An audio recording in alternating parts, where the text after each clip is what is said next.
আগে শুনতাম আর দেখতাম যে পুরুষ মানুষের দাড়ি হয়, এখন দেখি তার উল্টা, পুরুষ মানুষের দাড়ি বানায় মৌমাছির চাক দিয়ে, মৌমাছি দিয়ে পুরুষ মানুষের দাড়ি বানায় হয় গাছের ডালে, এখন দেখি মৌমাছি হয় পুরুষ মানুষের গালে। ভিডিওটি সম্পূর্ণ দেখবেন, ভালো লাগলে লাইক কমেন্ট ফলো দিবেন। আজকে আমরা চলে এসেছি নেত্রকোনা বাইপাস, এসে দেখি এক অবাক করা কাণ্ড। আবু হানিফ হানি ওরফে মধু ভাই, ভাই এটা কিভাবে সম্ভব?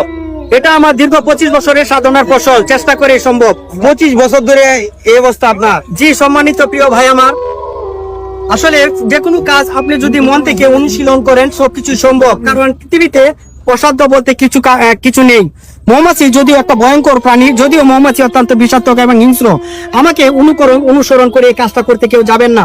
আপনি সবসময় চেষ্টা করবেন অন্যকে অনুসরণ না করে সৃষ্টিশীল প্রতিভা নিয়ে কাজ করতে। আর যেহেতু আমি একটা প্ল্যাটফর্মে যুক্ত হয়েছি বা কাজ করতে চাচ্ছি, সে প্ল্যাটফর্মে প্রচার প্রসার হতে হলে আপনি নিজের প্রতিভার উপরে ফোকাস দেন, তবে আপনি বিশ্ব ভূমন্ডলে নিজেকে প্রচার প্রসার করতে পারবেন ইনশাআল্লাহ।